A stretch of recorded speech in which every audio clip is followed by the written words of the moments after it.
Doctor ortho Ayurvedic oil and capsule, अब दर्द भी घुटने टेकेगा। 48 साल बाद मिला इंसाफ। 1978 के संभल दंगों में सब कुछ खोने वाले रस्तोगी परिवार को योगी सरकार ने दिया तोहफा। कानपुर के अस्पतालों पर डिप्टी सीएम की सख्ती, बाहर की दवा लिखने वाले डॉक्टरों को चेतावनी, अधिकारियों के साथ की समीक्षा बैठक। कन्नौज में शंकराचार्य स्वामी अभिमुक्तेश्वरानंद सरस्वती का धरना, प्रशासन पर गेस्ट हाउस उपलब्ध न कराने का आरोप, स्थानीय संतों में भारी आक्रोश।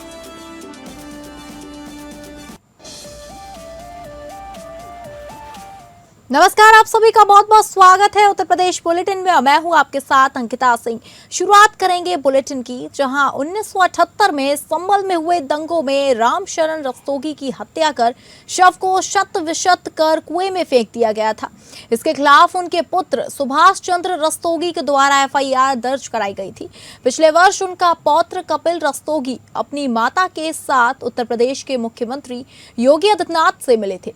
मुख्यमंत्री ने उक्त परिवार के पुनर्वास हेतु भूमि उपलब्ध कराने का आश्वासन दिया था। इसके बाद अब प्रशासन ने मृतक की पुत्रवधू रुकमन रस्तोगी को आज ग्राम शेरखा सराय बाहर चुंगी में 100 वर्ग मीटर भूमि का आवासीय पट्टा आवंटित कर दिया है, जिसका प्रमाण पत्र प्रदेश सरकार में सहकारिता राज्य मंत्री एवं जनपद के प्रभारी मंत्री जेपीएस राठौर ने मंडलायुक्त अनंजय कुमार, जिलाधिकारी अंकित खंडेलवाल और पुलिस अधीक्षक कृष्ण कुमार बिश्नोई की उपस्थिति में मृतक रामशरण रस्तोगी के परिजनों को सौंपा है। साथ ही भूमि पर कब्जा हस्तांतरित करके नींव की प्रथम ईंट भी प्रभारी मंत्री के द्वारा रखी गई। विधानसभा में योगी ने संभल में 184 हिंदुओं की किस तरह से निर्मम हत्या हुई थी बताया कि जिसका योगी जी ने संज्ञान लिया। मैंने एक पत्र योगी जी के आवास पर दिया, फिर योगी जी से हमारी मुलाकात हुई, जिसके बाद योगी जी ने जिला प्रशासन को कार्यवाही के लिए कहा। अब हमें संभल में बसाने के लिए शेरखा सराय में 100 वर्ग मीटर जमीन का पट्टा मिल रहा है। पट्टा देने का घर यहां बसाने से हमें यह लग रहा है कि हमारे साथ कहीं ना कहीं अब जाकर न्याय हुआ है। 48 साल की लड़ाई, लंबी लड़ाई के बाद योगी जी और जिला प्रशासन ने हमारी सुवध ली है। ये हमारे लिए बहुत दुर्भाग्यपूर्ण स्थिति है।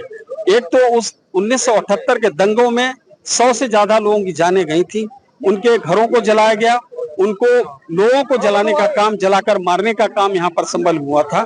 इस धरती को अपवित्र करने का काम हुआ था। इतने जुल्म यहाँ पर लोगों के ऊपर ढाए गए थे, वो लोग घर छोड़कर चले गए थे। उनको घरों में फिर से आशियां बनाने के लिए हम 100 वर्ग मीटर का उनको पट्टा करने का काम कर रहे हैं। माननीय मुख्यमंत्री जी ने ऐसा निर्णय किया है और ऐसे लोगों को पुनर्घर वापसी कर रहे हैं और वो यहाँ पर आए और सुकून की नींद सोएं। ऐसी व्यवस्था यहाँ पर हमारी उत्तर प्रदेश की सरकार मुख्यमंत्री जी के नेतृत्व कर रही है। 45 वर्षों का संघर्ष एक ऐसा संघर्ष है जिसे शब्दों में बयां करना बहुत मुश्किल है। सन 1978 को 29 मार्च को मेरे दादाजी दुकान पर बैठे हुए थे। दंगाइयों की भीड़ आती है, दुकान में लूटपाट कर दी है और लूटपाट करने के बाद में जिसका विरोध मेरे दादाजी ने किया तो उन्हें चाकू से गोद दिया और पोस्टमार्टम की रिपोर्ट में भी 109 चाकू पाए गए। उनके सबके साथ में इतनी दुर्दशा करी कि दुकान के बड़े बड़े तराजू और पल्ले जो हुआ करते थे उनसे बांधकर, तराजू बाटू से बांधकर दुकान के सामने वाले कुएं में फेंक दिया था। मुख्यमंत्री योगी आदित्यनाथ की अध्यक्षता में उनके सरकारी आवास पर आयोजित कैबिनेट बैठक में 24 प्रस्तावों को मंजूरी प्रदान की गई है। सरकारी वकीलों के भत्ते में बढ़ोतरी के साथ मक्का का न्यूनतम समर्थन मूल्य तय किया गया है और लाखों वाहन स्वामियों को बड़ी राहत दी गई है। योगी कैबिनेट ने खाद्य एवं रसद विभाग की मक्का क्रय नीति के साथ ही कारागार विभाग, सिंचाई विभाग, आबकारी विभाग, नमामि गंगे एवं ग्रामीण जलापूर्ति, कृषि व स्टाम्प एवं रजिस्ट्रेशन विभाग के प्रस्ताव को हरी झंडी दी है। मक्का का न्यूनतम समर्थन मूल्य 2400 प्रति क्विंटल तय किया गया है। मक्का की सरकारी खरीद की अवधि 5 जून से 31 जुलाई तक रहेगी और कई जिलों में मक्का खरीद की व्यवस्था लागू होगी। कैबिनेट में बंदियों की मृत्यु पर मुआवजे की नई नीति का हरी झंडी दी गई है। जेल में बंदी की मृत्यु एवं मुआवजा भुगतान नीति को मंजूरी दी गई है। 18 शहरों में जीसीसी मॉडल पर इलेक्ट्रिक बसें चलेंगी और बड़े शहरों में एसी इलेक्ट्रिक बसों का संचालन होगा। सरकारी वकीलों के मानदेय और भत्ते बढ़ाए गए। मोहनलालगंज में रजिस्ट्री दफ्तर के लिए जमीन मंजूर की गई और 5 जिलों में नई जेलों के निर्माण को मंजूरी मिली है। जो मंत्री परिषद ने सहमति दी है, जिला शासकीय अधिवक्ता रिटेनर फीस प्रतिमाह अभी तक इनकी 9,000 रुपए थी और 1,650 रुपए बहस फीस प्रति कार्य दिवस को इनको मिलते थे। उसके स्थान पर अब 14,000 रुपया प्रतिमाह रिटेनर फीस कर दी गई और 2,500 रुपए बहस की फीस प्रति कार्य दिवस निर्धारित की गई। यानी 1,650 के स्थान पर 2,500 कर दिए और रिटेनर फीस के लिए 9,000 के स्थान पर 14,000 कर दिए। इसी प्रकार से अपर जिला शासकीय अधिवक्ता को 7,200 रुपए रिटेनर फीस मिलती थी, 1,500 रुपए बहस फीस मिलती थी प्रति कार्य दिवस। उसके स्थान पर अब रिटेनरशिप फीस जो है वो 7,200 के स्थान पर 11,000 रुपए कर दी गई। कानपुर दौरे पर पहुंचे उत्तर प्रदेश के उप मुख्यमंत्री ब्रजेश पाठक ने स्वास्थ्य व्यवस्थाओं की हकीकत जानने के लिए बिरहाना रोड स्थित KPM अस्पताल का निरीक्षण किया। निरीक्षण के बाद उन्होंने अधिकारियों के साथ समीक्षा बैठक कर अस्पताल की व्यवस्थाओं का जायजा लिया। डिप्टी सीएम ने कहा कि कानपुर की स्वास्थ्य सेवाओं को और बेहतर बनाने के लिए सरकार लगातार प्रयास कर रही है। उन्होंने बताया कि रोगी कल्याण निधि से अस्पतालों में आवश्यक सुविधाओं के विकास हेतु धनराशि उपलब्ध कराई जाएगी, जिससे मरीजों को उच्च गुणवत्ता वाली चिकित्सा सेवाएं मिल सके। ब्रजेश पाठक ने डॉक्टरों और स्वास्थ्य कर्मियों को स्पष्ट संदेश देते हुए कहा कि यदि कोई डॉक्टर मरीजों को बाहर की दवाइयां लिखते हुए पाया गया तो उसके खिलाफ सख्त कार्रवाई की जाएगी। सरकार की मंशा है कि मरीजों को अस्पताल में ही आवश्यक दवाएं और बेहतर उपचार उपलब्ध हो। वहीं हाल ही में ITBP जवान की मां का हाथ काटे जाने के चर्चित मामले पर डिप्टी सीएम ने कहा कि जांच रिपोर्ट आने के बाद दोषियों के खिलाफ कड़ी कार्रवाई की जाएगी और किसी भी जिम्मेदार व्यक्ति को बख्शा नहीं जाएगा। निरीक्षण और समीक्षा बैठक किया है। कानपुर के सभी लोगों को उच्च स्तरीय चिकित्सा सुविधा उपलब्ध हो, कहीं कोई कमी न हो और जो भी आवश्यकताएं हैं उनको पूरा किया जाए। आज कानपुर के चिकित्सा व्यवस्था की संबंधित अधिकारियों से हमने बैठक किया है और KPM अस्पताल बहुत ही महत्वपूर्ण अस्पताल है, इसलिए हम आज यहाँ आए हैं। यहाँ जो भी आवश्यकताएं होंगी उनको हम पूरा करेंगे और कानपुर के लोगों को बेहतर से बेहतर चिकित्सा व्यवस्था उपलब्ध कराएंगे। उत्तर प्रदेश संगीत नाटक अकेडमी अपनी स्थापना के 63 गौरवशाली वर्ष पूरे कर चुकी है। इस संबंध में राजधानी लखनऊ के पर्यटन भवन में जानकारी देते हुए प्रदेश के पर्यटन एवं संस्कृति मंत्री जयवीर सिंह ने बताया कि 13 नवंबर 1963 को स्थापित उत्तर प्रदेश संगीत नाटक अकेडमी आज कला जगत का एक बड़ा केंद्र बन चुकी है। पिछले 63 वर्षों से संगीत, नृत्य, नाटक और लोक विधाओं के संरक्षण में जुटी यह संस्था अब प्रदेश की कला को नई ऊंचाइयों पर ले जाने के लिए तैयार है।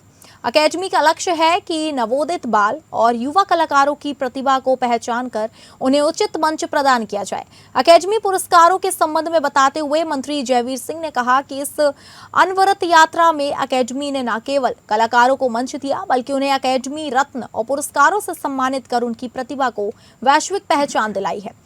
वर्ष 1970 से शुरू हुआ यह सम्मानों का सिलसिला आज भी उसी ऊर्जा के साथ जारी है।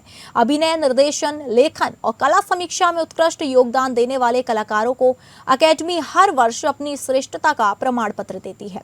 इस वर्ष यानी कि 2026 में 51 कलाकारों को अकेडमी सम्मान दिया जाएगा। जो भी कलाकारों को कार्यक्रम मिलते थे, पहले कार्यक्रम मिलने में कहीं दिक्कत होती थी, मिल भी जाता था तो उनको भुगतान के तमाम शिकायत रहती थी। इन सब परिस्थितियों और बातों को देखते हुए हम लोगों ने उस समय तय किया कि पूरे प्रदेश में जितने भी हमारे विभिन्न विधाओं के कलाकार हैं उनको वर्गीकरण कराने का, ABC 3 कैटेगरी कराने का, तीनों कैटेगरी का मानदेय निर्धारित कराने का हम लोगों ने निर्णय लिया। यही नहीं और उसके परिणाम स्वरूप आज प्रदेश भर में 17,000 कलाकार हमारे रजिस्टर्ड हैं, ऑनलाइन रजिस्टर्ड हैं। तो जो रजिस्टर्ड कलाकार हैं उनकी कैटेगरी निश्चित की गई और उन कैटेगरी का अलग अलग मानदेय ABC 3 कैटेगरी का निर्धारित किया गया। तीनों कैटेगरी के मानदेय के अनुरूप ये प्रयास किया गया कि प्रदेश के ग्रामीण अंचल तक हमारी जो यूनिवर्सिटियाँ हैं, डिग्री कॉलेज हैं, इंटर कॉलेज हैं, उन सब तक हमारी जो कलाकार हैं उनकी प्रस्तुतियाँ, हमारी संस्कृति का प्रचार प्रसार, उपलब्धियाँ, ये सब आम जन तक पहुँच सकें। कन्नौज ज्योतिष पीठ के शंकराचार्य स्वामी अभिमुक्तेश्वरानंद सरस्वती का पारा 7वें आसमान पर है। मामला है गेस्ट हाउस ना मिलने का, जिसके विरोध में शंकराचार्य जी ने सरेआम धरने का ऐलान कर दिया। प्रशासन पर गंभीर आरोप लगे हैं और हालात तनावपूर्ण बने हुए हैं। कन्नौज का पाल चौराहा, जहां की तस्वीर कुछ अलग ही बयां कर रही है। देश के सर्वोच्च धार्मिक पदों में से एक शंकराचार्य पद पर विराजमान स्वामी अभिमुक्तेश्वरानंद सरस्वती आज टेंट के नीचे धरने पर बैठे हैं। आरोप है कि प्रशासन ने उन्हें गेस्ट हाउस उपलब्ध कराने से मना कर दिया, जिसके बाद शंकराचार्य जी ने तल्ख तेवर अपनाते हुए साफ कर दिया कि वे कहीं और नहीं बल्कि इसी चौराहे पर खुले आसमान के नीचे रात बिताएंगे। शंकराचार्य के इस अपमान से स्थानीय संतों में भारी आक्रोश है। कन्नौज के संत प्रसन्नानंद महाराज ने सरकार और प्रशासन पर तीखे प्रहार किए। उन्होंने कहा कि निश्चित रूप से यह भारतीय संस्कृति और भारत देश का बहुत बड़ा दुर्भाग्य है कि शंकराचार्य जैसे पद पर बैठे संत के साथ इस प्रकार दुर्व्यवहार किया जा रहा है। पाल चौराहा कन्नौज बाईपास यहाँ पर रुक गए हैं और इसी चौराहे पर आज सड़क पर ही हमारी रात कटेगी। योगी आदित्यनाथ जी को और उनके प्रशासन को बहुत बहुत धन्यवाद है। यहाँ के जिला प्रशासन को भी धन्यवाद है कि उन्होंने बड़ी कृपा की कि हमको सड़क पर रह करके सड़क का आनंद लेने का मौका दिया। हमारे मन में किसी के लिए कोई मालिन्य नहीं है। जो लोग श्रद्धा भक्ति से रात यहाँ पर गुजारना चाहें वो हमारे साथ गुजार सकते हैं, और जो न गुजारना चाहें कोई बात नहीं है, हम आनंद से रहेंगे। ये यहाँ बंद खड़े थे, इन्होंने बताया कि हम लोग बहुत परेशान हैं। जहाँ आपकी व्यवस्था की गई है वहाँ तो जरा ही दिया, उनको तो परेशान कर ही दिया। स्वयं एसडीएम का 3-4 बार फोन गया कि सोच लो, तो फिर वो बेचारा व्यापारी आदमी है डर गया। टेलीफोन में उसने हमारे यात्रा के संयोजक को बताया कि 3-4 बार जब हमारे पास फोन आया तो फिर हम भी डर गए, हम भी व्यापारी आदमी हैं, क्या करें। चर्चित विनीत राय हत्याकांड में नामजद आरोपी और 1 लाख रुपए का इनामी बदमाश कमलेश बिंद पुलिस मुठभेड़ में मारा गया है। सदर कोतवाली क्षेत्र के कुर्था इलाके में पुलिस और बदमाश के बीच हुई मुठभेड़ के दौरान कमलेश बिंद गोली लगने से गंभीर रूप से घायल हो गया। पुलिस उसे तत्काल उपचार के लिए राजकीय अस्पताल लेकर पहुंची, जहां चिकित्सकों ने उसे मृत घोषित कर दिया। पुलिस के अनुसार बिंदु होटल संचालक विनीत राय उर्फ हनी की हत्या के मामले में फरार चल रहे 4 आरोपितों पर इनाम घोषित किया गया था। जांच के दौरान इस हत्याकांड में कटरा गैंग से जुड़े शंकर पांडे, जगदीश सिंह यादव, आलोक दुबे और कमलेश बिंद के नाम सामने आए थे। देर रात पुलिस को कमलेश बिंद की मौजूदगी की सूचना मिली, जिसके बाद कुर्ता क्षेत्र में घेराबंदी की गई। पुलिस के अनुसार खुद को घिरा देख आरोपी ने फायरिंग शुरू कर दी। जवाबी कार्रवाई में वह गोली लगने से घायल हो गया। अस्पताल पहुंचने पर डॉक्टरों ने उसे मृत घोषित कर दिया। पुलिस अधीक्षक डॉक्टर ईरज राजा ने मुठभेड़ में कमलेश बिंद के मारे जाने की पुष्टि की है। उन्होंने बताया कि हत्याकांड में शामिल अन्य फरार आरोपितों की गिरफ्तारी के लिए पुलिस की कई टीमें लगातार कार्रवाई कर रही हैं। 29 और 30 की रात को लगभग 11:15 के लगभग एक घटना हुई थी थाना कोतवाली क्षेत्र के अंतर्गत, जिसमें विपिन राय जो कि एक होटल संचालक थे, उनकी कुछ बदमाशों के द्वारा हत्या की गई थी और उस संदर्भ में तत्काल एक मुकदमा पंजीकृत किया गया था। सभी वरिष्ठ अधिकारियों के द्वारा, ADG zone sir, DIG sir एवं मेरे द्वारा एवं सभी अधिकारियों के द्वारा मौके का भ्रमण किया गया था एवं नामजद तहरीर मिली थी, जिसमें 4 नामजद अभियुक्त एवं 3 अज्ञात अभियुक्तों के विरुद्ध मुकदमा पंजीकृत किया गया था। इसमें लगातार हमारी टीमें बहुत मेहनत करके लगी हुई थी, विभिन्न स्थानों पर लगातार। जहां लखनऊ के इटौंजा थाना इलाके में 2 जून को फोटोग्राफर के साथ हुई लूट की वारदात का पुलिस और क्राइम टीम ने संयुक्त रूप से खुलासा कर दिया है। पुलिस ने इस मामले में तत्परता दिखाते हुए 3 आरोपियों को गिरफ्तार करने में बड़ी सफलता हासिल की है। पूछताछ में जो खुलासा हुआ उसने हर किसी को हैरान कर दिया। दरअसल पकड़ा गया आरोपी पीड़ित फोटोग्राफर के साथ ही काम करता था। पैसों की किल्लत और जल्द अमीर बनने की चाहत में उसने ही लूट की पूरी साजिश रची। आरोपियों ने बड़े ही शातिर तरीके से जन्मदिन की पार्टी की बुकिंग का झांसा देकर फोटोग्राफर को बुलाया और फिर उन्हें अपना शिकार बना दिया। पुलिस ने आरोपियों के पास से लूटा गया सारा पैसा बरामद कर लिया है। इसके अलावा घटना में इस्तेमाल की गई बाइक और अवैध तमंचा भी पुलिस ने जब्त कर लिया है। वादी श्री अशोक यादव ने बताया कि उनको फोटोग्राफी के लिए किसी ने फ़ोन पर बुक किया था। 5,000 रुपये इनके एक दोस्त को एडवांस में दिए थे और उसके बाद जब ये वहाँ पहुँचे तो इनसे 4 लोगों ने इनके इक्विपमेंट जो कैमरा, गिम्बल और फोटोग्राफिक लाइट्स और थे वो सब लेके भाग गए। इसमें टीमें लगाई गई। क्राइम टीम और इटौंजा पुलिस की टीम ने अनावरण करते हुए 3 लोगों को गिरफ्तार कर लिया है। इसमें तीनों के नाम राम अनुज मिश्रा, विपिन मिश्रा और रोहन कुमार शर्मा है। रोहन कुमार शर्मा वादी के साथ ही फोटोग्राफी का काम करता था और इसने ही पूरा प्लान बनाया था। इसका कार भी वादी के पास गिरवी थी क्योंकि इसके पास पैसे नहीं थे, तो इसको पैसे की कमी थी, तो इसने प्लान बनाया। उसके बाद इसने अपने दोस्तों के साथ मिलकर प्लान बनाया और उसमें जब वादी मौके पर पहुंचा तो इन्होंने तमंचा दिखाकर उससे इक्विपमेंट लिए। बस्ती के एक निजी अस्पताल से चौंकाने वाला मामला सामने आया है, जहां एक पुरुष की अल्ट्रासाउंड रिपोर्ट में महिला का गर्भाशय दिखा दिया गया। रिपोर्ट देखकर खुद मरीज के होश उड़ गए। अब पीड़ित ने सीएमओ से शिकायत कर कार्रवाई की मांग की है। सवाल यह है कि जब जांच रिपोर्ट ही भरोसेमंद ना हो तो मरीजों की जिंदगी कितनी सुरक्षित है। अस्पताल में कराए गए अल्ट्रासाउंड में सोनोलॉजिस्टिक की लापरवाही के कारण रिपोर्ट में उसका लिंग गलत दर्ज कर दिया गया और रिपोर्ट भी बिना सही जांच पड़ताल के तैयार कर दी गई। पीड़ित का कहना है कि रिपोर्ट के आधार पर डॉक्टर ने दवाएं लिख दी हैं और वह करीब 10 से 15 दिनों तक दवा का सेवन करता रहा, लेकिन स्वास्थ्य में कोई सुधार नहीं हुआ। इसके बाद जब उसने दूसरे डॉक्टर से परामर्श किया तो उसे पता चला कि अल्ट्रासाउंड रिपोर्ट पूरी तरह गलत है। रिपोर्ट में महिला संबंधी विवरण और गर्भाशय से जुड़ी टिप्पणी दर्ज की थी, जबकि रिपोर्ट एक पुरुष मरीज की बनाई गई थी। पीड़ित के मुताबिक डॉक्टर और अस्पताल के कुछ कर्मचारियों ने उसके साथ अभद्र भाषा का प्रयोग किया और जान से मारने की धमकी भी दी। शिकायतकर्ता का कहना है कि इस तरह की लापरवाही से मरीजों की जान खतरे में पड़ सकती है। मामला मेरा था, मेरे पेट में दर्द बहुत तेज से उठा। उसके बाद मैं जो है दिखाने के लिए जामडीह में डॉक्टर अनिल चौधरी जे हॉस्पिटल के यहाँ गया। 10 बजे के तकरीबन नंबर लगवाया। नंबर लगवाने के बाद जो है वहाँ शाम तक हमारा नंबर आया। 5 बजे के बाद फिर डॉक्टर साहब से मिला मैं, उन्होंने बोला अल्ट्रासाउंड करवाइए। अल्ट्रासाउंड करवा के जो है उन्हीं के कंपाउंड में उन्हीं के कर्मचारी अल्ट्रासाउंड भी वहाँ कर रहे थे। करवाने के बाद रिपोर्ट लेके पुनः मैं उनके पास गया। जाने के बाद उनको रिपोर्ट दिखाया, पता नहीं क्या रिपोर्ट में देखे दवा लिखे वो, और दवा लेके मैं घर चला आया। जो है दवा खाने के बाद हमको आराम नहीं हुआ। उसके बाद 3-4 दिन के बाद फिर मैं गया, पता लगा डॉक्टर साहब कहीं बाहर चले गए हैं। फिर मैं अन्य डॉक्टरों के संपर्क में आया, जब हमको आराम नहीं हुआ तो और अगर डॉक्टर देखे तो बोले आपकी रिपोर्ट ही गलत। यूपी के हमीरपुर जिले में भीषण गर्मी के बीच एक बार फिर गर्मियों का फ्रिज कहे जाने वाले देसी घड़े की बिक्री ने जोर पकड़ लिया है। बढ़ती बीमारियों और गले की समस्या से बचने के लिए लोग अब फ्रिज का ठंडा पानी छोड़कर घड़े के शीतल पानी की ओर रुख कर रहे हैं।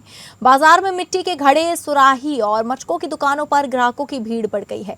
दुकानदारों का कहना है कि इस साल बिक्री पिछले वर्षों के मुकाबले काफी ज्यादा है। लोगों का मानना है कि घड़े का पानी प्राकृतिक रूप से ठंडा रहता है और सेहत के लिए फायदेमंद होता है। फ्रिज के बर्फीले पानी से सर्दी, जुकाम और गले की खराश का खतरा रहता है, जबकि घड़े का पानी प्यास बुझाने के साथ शरीर को नुकसान नहीं पहुंचाता। डॉक्टर भी मटके का पानी बताते हैं कि बेहतर होता है। गर्मी बढ़ने के साथ घड़े की कीमतों में भी थोड़ा इजाफा हुआ है। गर्मियाँ चल रही, घड़े के पानी का आप उपयोग कर रहे हैं, क्या लाभ होते हैं? पानी पीने से काफ़ी फायदे होते हैं। फ्रिज का पानी नुकसान करता है, ये नुकसान नहीं करता घड़े का पानी। कितने वक्तों से आप पी रहे हैं? काफ़ी सालों से। घर पे उपयोग करते हैं जी। अच्छा, इस बार आपकी बिक्री बढ़ी है? हाँ, मतलब घड़े की डिमांड इसलिए है कि आदमी फ्रिज का पानी कम पसंद करता है और इससे बीमारी नहीं कोई। और घड़े का पानी में कभी तब चाहे इतना घाम चाहिए, अच्छा पानी नहीं पीने में आराम रहता है। कितने % की बिक्री बढ़ी होगी इस साल? पिछले साल से ठीक है, पर महंगा तो है जैसा महंगा है, पर दुकानदारी ठीक है। आपकी कैसी बढ़ी है पिछले सालों की अपेक्षा? पिछले सालों की अपेक्षा कुछ कम है। कितने % बढ़ी है? करीबन 70%। कौन से घड़े ज़्यादा बिक रहे हैं? यही मिट्टी वाले, सादे वाले ही बिकते हैं। ये कि बालू वाले आते हैं बिक रहे हैं। कैसा लग रहा है आपको, आगे बिक्री बढ़ेगी? मौसम जो डाउन हो गया है। थाना जाखलौन क्षेत्र के ग्राम नया गांव निवासी एक किसान का शव संदिग्ध परिस्थितियों में मिलने से इलाके में सनसनी फैल गई। मृतक के दोनों हाथों के पंजे कटे होने और शरीर पर कई गंभीर चोटों के निशान मिलने के बाद परिजनों ने गांव के ही 4 लोगों पर अपहरण कर हत्या का आरोप लगाया है। मामले को लेकर परिजनों और ग्रामीणों ने शहर के घंटाघर चौराहे पर प्रदर्शन कर आरोपियों की तत्काल गिरफ्तारी की मांग की। आरोप है कि गांव के ही गफूर खा, कलामुद्दीन, वाहिद तथा कंशेदी वहां पहुंचे और आम के पेड़ों पर अपना दावा जताते हुए धनीराम को रखवाली करने से रोकने लगे। शिकायत के अनुसार जब धनीराम और उनके पुत्र अनिल ने इसका विरोध किया तो आरोपियों ने गाली गलौज करते हुए जान से मारने की धमकी दी। आरोप है कि उन्होंने कि यदि आम के पेड़ों की रखवाली की गई या फल तोड़े गए तो गंभीर परिणाम भुगतने होंगे। इस संबंध में सूचना गांव के चौकीदार को भी दी गई। परिजनों का कहना है कि 31 मई की रात करीब 9 बजे अनिल अपने पिता को खाना देने खेत पर पहुंचे, लेकिन धनीराम वहां नहीं मिले। काफी खोजबीन के बाद भी उनका कोई सुराग नहीं मिला। परिजन मौके पर पहुंचे तो शव की हालत देखकर उनके होश उड़ गए। आरोप है कि मृतक के दोनों हाथों के पंजे कटे हुए थे और शरीर पर कई गंभीर चोटों के निशान थे। इसके बाद परिजनों ने हत्या का आरोप लगाते हुए पुलिस से कठोर कार्रवाई की मांग की। मामले से आक्रोशित परिजनों और ग्रामीणों ने बुधवार को ललितपुर शहर के घंटाघर चौराहे पर प्रदर्शन किया। प्रदर्शनकारियों ने आरोपियों की शीघ्र गिरफ्तारी, निष्पक्ष जांच और पीड़ित परिवार को न्याय दिलाने की मांग उठाई। प्रदर्शन के दौरान लोगों ने पुलिस प्रशासन के खिलाफ नारेबाजी भी की। वहीं पुलिस अधिकारियों का कहना है कि मामले की जांच की जा रही है। पोस्टमार्टम रिपोर्ट और अन्य वाद साक्ष्यों के आधार पर आगे की विधिक कार्यवाही की जाएगी। वह पुलिस ने परिजनों द्वारा लगाए गए आरोपों को जांच का विषय बताते हुए सभी पहलुओं पर पड़ताल शुरू कर दी है। तनाव के चलते गांव में कई थानों की पुलिस व पीएसी लगा दी गई है।